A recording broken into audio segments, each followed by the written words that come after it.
Now, I said no to some very powerful people. I said no to Oprah Winfrey. I said no to Tyler Perry. I've never met so many cowards and our black men in show business. I've never met so many black men that have no goddamn backbone.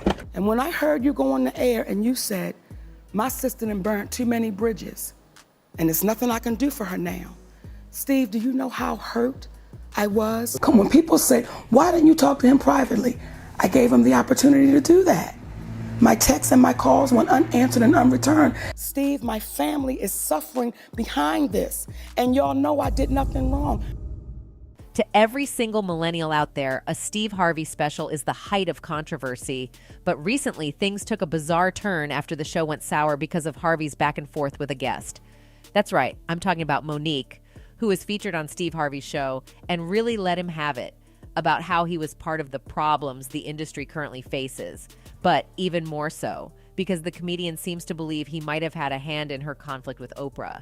And while so many people are talking about if she was in the right or wrong to call out the celebrity host on his own show, Mo dropped a bomb that made that the least of anyone's worries. Want to find out what that is? Keep watching. When I went on the Steve Harvey show, I knew the conversation I was going to have with my brother. I didn't know the conversation he was going to have back with me. Usually, when a person is invited as a guest to a show, they are the ones on the hot seat, but Monique seems to have switched things on Steve Harvey during a recent airing of his show. Besides dominating the show with her comedic charisma, the comedian delved into some industry dealings involving her and the show host just to expose how she got cut to knees for saying the truth. But wasn't just Steve Harvey that got called out on air? Oh no, she also talked about a couple of other big names in the industry. When people that look like me, like Oprah, Tyler, Lee Daniels, and I gotta put my brother Steve on the list. Y'all knew I was not wrong. A while back, when Monique appeared on an episode of Steve, the Oscar winner recalled an incident that had her labeled as difficult and eventually blackballed in Hollywood because she demanded additional pay for participating in the Oscar publicity campaign for the 2009 film Precious. Now, I said no to some very powerful people. I said no to Oprah Winfrey. I said no to Tyler Perry. I said no to Lee Daniels. And I said no to Lionsgate. I said no to some very powerful people, Monique said, regarding her stance on Oscar campaigning. She became a lightning rod again in 2018 when she proposed a Netflix boycott because the streaming platform wouldn't offer her the same pay for a stand-up special as it did for other big-name comedians such as Chris Rock and Amy Schumer. Monique then called out Harvey for a comment he made about her following the Netflix controversy, telling him, "When I heard you go on the air and you said, 'My sister done burnt too many bridges and there's nothing I can do for her now,' do you know how hurt I was?" And when I heard you go on the air and you said, "My sister done burnt too many bridges and there's nothing I can do for her now," Steve, do you know how hurt I was? Harvey countered that he thought she did herself a disservice with her call to arms over Netflix, noting that it came off as rich people problems. He also pointed out, if we're going to boycott, are we going to not get subscriptions, turn it off? Are we going to go down there and get signs? Monique faulted Harvey and other powerful African Americans for not being strong enough to go public and say, "We can't throw our sister under the bus." Your husband can't be the Sidney that he really is out here. Let me tell you something. That flexing, we gotta flex a different way. We out here in a game, this the money game. This ain't the black man's game. This ain't the white man's game. This is the money game, he told her. You cannot sacrifice yourself. The best thing you can do for poor people is not be one of them. Eventually, the temperature in the room came down, and Harvey ended the interview by promising to use his clout to help repair Monique's relationship with Hollywood power players, but Mo didn't look like she bought a word he said. Well, you can't really blame her. The woman has had to deal with the worst situations in the industry and then lived to tell the story. You see, Monique has sued Netflix for race and gender discrimination nearly 2 years after calling for a boycott against the streaming giant for allegedly lowballing her.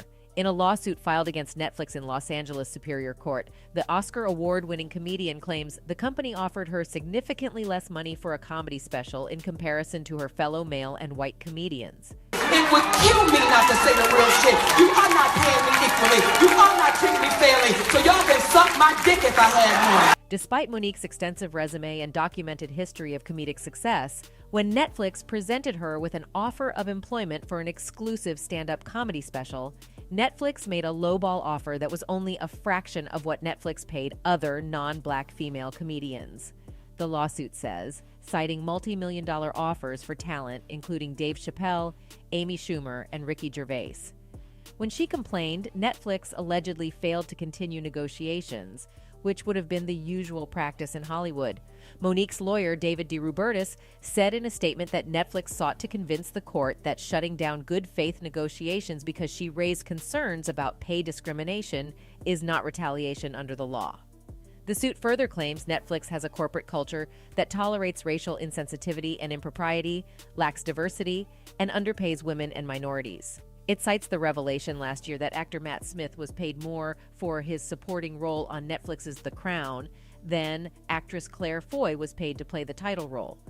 In a statement to USA Today, Netflix said they take accusations of discrimination very seriously and will fight Monique's lawsuit, describing their opening offer as fair.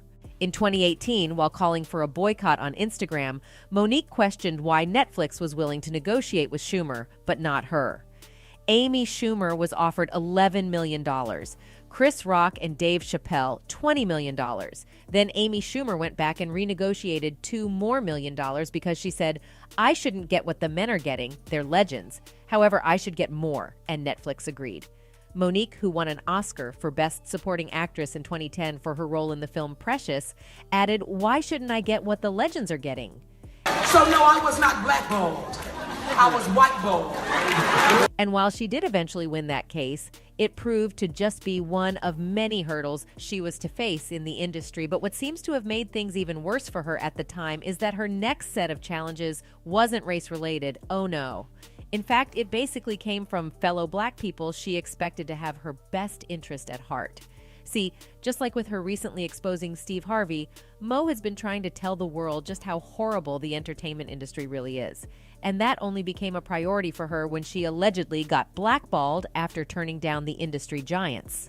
A couple of years ago, the 55-year-old comedian discussed both the origins and current standings of her public feuds with Lee Daniels, Oprah Winfrey, and Tyler Perry in an interview with The Hollywood Reporter.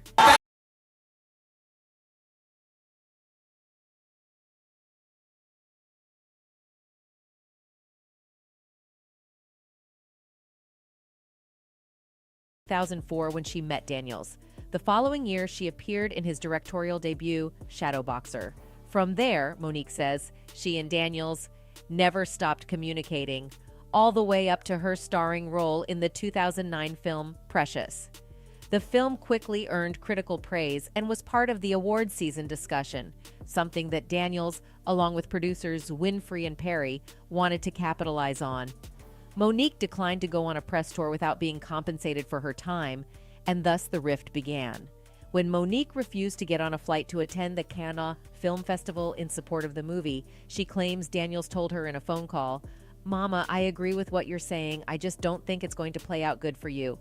And that was a problem, she explains. The problem of how could this fat black woman say no to the powers that be in Hollywood? As for why she didn't want to fly to France to promote her critically acclaimed film, Monique tells TER the same thing she told Winfrey at the time. "I said, Oprah, I'm doing a talk show, I'm doing a comedy tour, I have a husband and I have babies," Monique recalls.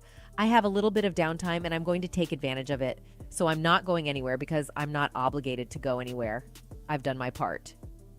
So we mutually agreed to disagree. That was it. Per Monique, next thing I know, I am considered difficult and hard to work with, adding that she feels she was blackballed in Hollywood as a result of the situation. "It was my third marriage, my second round of children, so I understood by then that when you sacrifice everything for a place called Hollywood, you wind up being by yourself," she explains.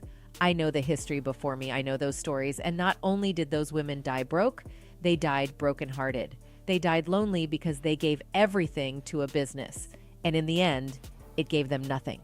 Things between her and the directors, Perry, Oprah, and Daniels, went downhill from there. But it got worse when, a month after the awards show, Oprah hosted Monique's family against the comedian's wish. See, Winfrey called Monique before taping the episode, revealing that her brother, Gerald Imes, had reached out wanting to apologize to her for molesting her when they were children. Monique told Winfrey she wanted no part in the episode, but gave her okay for the taping to go forward. When it aired, though, the episode not only featured Monique's brother, but also her mother, father, and other brothers, all of whom downplayed the abuse Monique suffered, per THR. Monique was especially hurt by the episode because she says Winfrey knew she was not on good terms with her mother and would not have signed off on her appearing on the talk show. When Monique tried to get in touch with Winfrey to discuss the situation, she was unsuccessful. I reached out to everybody I could to try to get to Oprah. No, nothing. It just went dead, she says. And then when she went on Steve Harvey's show to tell her side of the story, she was basically shut down again. Now that's gotta hurt. Anyway, netizens seem to believe that while Oprah, Daniels, and Perry crossed the line, Harvey blaming her for the fallout might be the biggest wrong in all of this. One user wrote, Steve Harvey was a complete ass to Monique. He was tap dancing through the floor during that interview. I mean, if the fans can see it this clearly, then it's a no-brainer that Harvey might have just ruined their relationship for life. Anyway, that's it for this video. Goodbye.